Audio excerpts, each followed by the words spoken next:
Ouais, tu veux que je fasse comment? Tout marche, mon bébé? Qu'est-ce qu'il a? Tout marche ou pas? Ça a l'air. À part le café?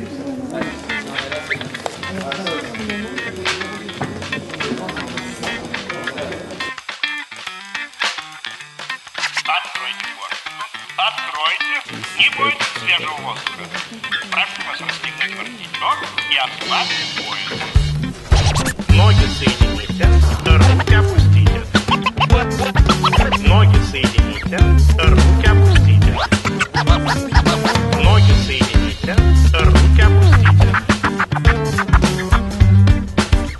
Прошу вас приготовиться. Начали.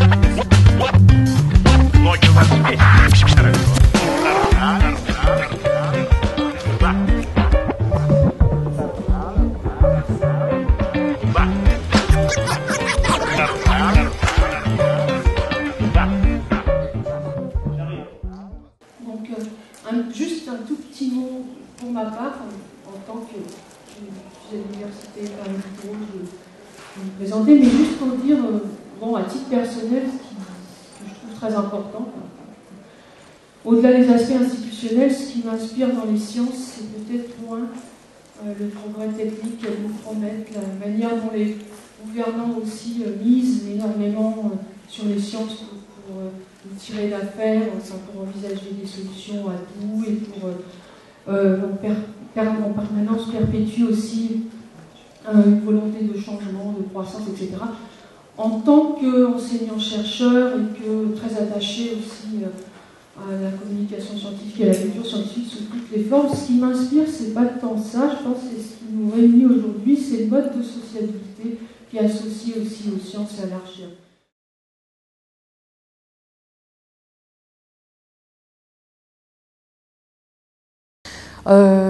Au moment où, plus que jamais, on dit c'est extrêmement important la communication scientifique, il est possible que ça soit ressenti comme extrêmement important, pas particulièrement pour des intérêts qui sont ceux du bien commun, on va dire, ou du partage entre des questions que se posent les chercheurs, les scientifiques, et des questions que se pose le public, et que ce soit à cause d'une norme, enfin, la montée d'une exigence d'être visible, de faire sa promotion, etc. Technologique pour les années 80, un rapport, alors que le contexte économique a évolué, une crise structurelle a succédé à la période de croissance rapide après-guerre. Dans ce nouveau contexte, il s'agit d'adapter une main-d'œuvre à des changements technologiques, et ça devient une obligation impérieuse pour les gouvernements.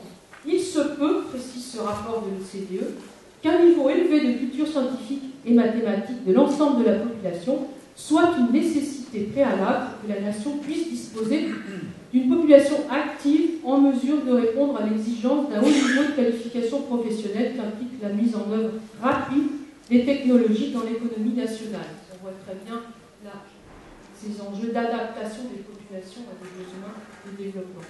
Beaucoup de politiques scientifiques ont tendance, beaucoup de politiques de culture scientifique ont tendance à tirer leur dynamique du fait qu'il faut absolument transformer le public ou une population, enfin il faut combler ce retard, et pour ça il faut mesurer une performance qui est celle d'une performance en termes d'alphabétisation scientifique, de sensibilisation, d'adhésion, etc. Il est aisé d'abord de déconsidérer les prises de position des publics par la mesure repérer les niveaux de connaissances scientifiques qui révèlent, mais surtout construisent en permanence une ignorance fort utile. Les multiples tests perpétuent l'équivalence entre la mesure d'un savoir, une alphabétisation scientifique, et la mémorisation d'un stock d'énoncés encyclopédiques et décontextualisés qui ne rend pas compte de connaissances réelles, de questions pertinentes, de processus cognitifs, du rapport à la complexité que tous mobilisent quotidiennement de nos jours.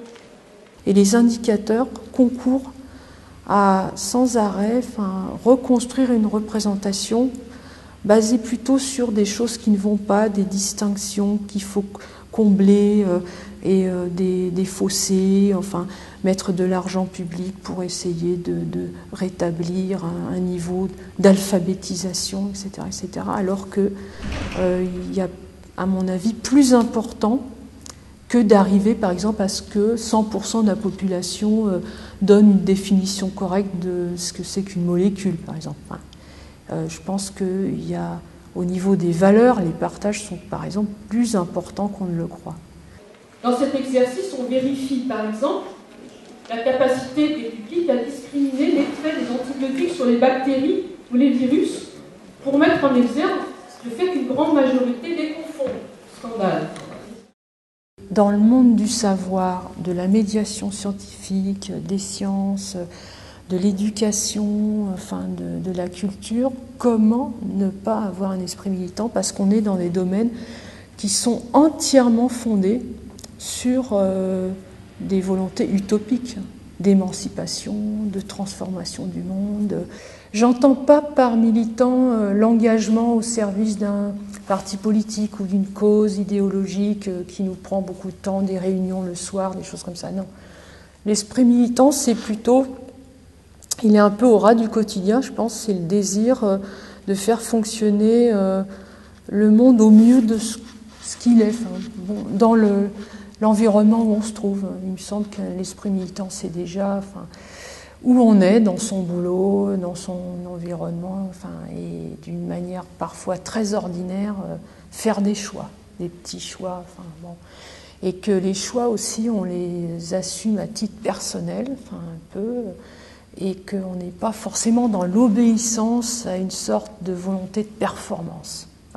On rend plus compte à des valeurs qu'on porte qu'à une envie de performance. Si on perd un esprit militant là-dedans, que reste-t-il? Il reste en fait, non pas les déchets, mais les mécanismes. Bon. Je pense que c'est ça qui a été reproché à la technoscience, c'est que c'est quand les moyens en quelque sorte se substituent aux fins et quand on est dans un environnement de tous les instruments qui ont été produits, les processus de transformation de la nature, de la matière, de la société, etc., etc. Alors qu'au départ, ce qui a mis tout ça en marche, c'était plutôt des visées concernant un mode de société, une manière de vivre.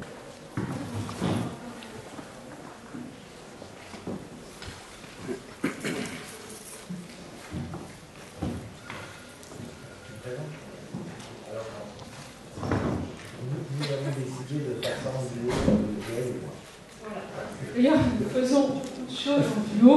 Tout simplement possible. Donc c'est aussi une forme, je pense, de cette socialité scientifique dont je parlais, le plaisir justement de partager. Si aujourd'hui, dans la communauté scientifique et à l'université, on organise des événements comme ça, c'est quand même des événements où on fait venir beaucoup de monde, les gens prennent des avions, mine de rien, il y a une certaine empreinte écologique de ce genre de manifestation. Ça coûte de l'argent alors que les universités ne sont pas si florissantes que ça. En plus, il n'y a pas un portage politique si important dans nos pays des universités et de la recherche, en dépit de ce qui est dit. Donc c'est un gros effort. Si on fait cet effort, à mon avis, il ne faut pas que ça soit pour de la réassurance, il faut que ça soit pour défendre des choses. J'ai toujours pensé que les sociabilités scientifiques, c'est ça qui m'attirait dans la recherche. C'est l'idée que ici maintenant, des gens se réunissent, ne sont pas d'accord, il y en a qui sont plus forts que d'autres, mais c'est pas grave. La jalousie dans les sciences n'est pas facteur de stress ou de frustration, mais d'admiration et de plaisir, c'est quand même assez formidable. Et parfois, le désaccord est source d'excitation et de stimulation. Ah, on n'est pas d'accord, on va pouvoir argumenter, en découdre. Et je trouve que c'est quelque chose d'extrêmement précieux. Et je pense que ça m'intéresse plus, les sociabilités scientifiques, comme un mode d'être ensemble, social parfois, que les retombées de la science, par exemple. Et un fonctionnement d'un comité d'éthique me fait rêver. Bon, c'est vraiment cette idée qu'on consacre du temps et qu'on pense que la parole de la simple réunion de gens qui parlent va émerger quelque chose qu'on pense être mieux que si on avait pensé tout seul. Parfois, les conflits sont indépassables, et ben on le sait. Du coup, comme ça, on sait on sait à quoi on tient et on sait contre quoi on se bat. En fait, une des particularités de la manifestation, c'est d'essayer aussi de ne pas se comporter d'être un événement, mais de réellement prendre au sérieux le fait que ce qui importe, c'est les débats aussi, qui précèdent un événement, qui les prolongent et vraiment donner une publicité à tout ce travail préparatoire et d'en tirer les conséquences. Donc, d'où cette journée de lancement. Pour moi, un grand colloque comme ça, c'est toutes les phases de préparation. Un peu comme dans le fonctionnement démocratique, toutes les phases de préparation d'un vote, c'est ça qui est intéressant. Enfin, un grand colloque comme ça, les phases où on va devoir se positionner, on ne va pas forcément être d'accord, mais les gens vont forcément aspirer à des choses, espérer des choses. Ça, moi, j'aimerais bien tirer un colloque comme ça vers ce que j'ai ressenti dans ce qui m'attirait beaucoup dans les sociabilités scientifiques. Voilà. Donc, c'est pour ça que je m'y suis intéressée. L'ambition plus pragmatique, en tant que... C'est une tâche que j'assume avec d'autres personnes, avec tout le comité pour le coup. Heureusement, sinon jamais je me serais lancée là-dedans. Là, ce serait bien si on voyait des positions fortes émerger, bon, et si en même temps on pouvait avoir un état quand même d'une hétérogénéité des positions interculturelles, quoi. Ça serait super. Je pense que c'est une visée un peu raisonnable. Et idéalement, ce serait de fonctionner de manière exemplaire, un peu, en tant que... jusqu'au colloque. Et que dans le colloque, en fait, personne ne se prive de poser une question, personne ne se prive de faire un commentaire, personne ne se prive de réagir, voilà.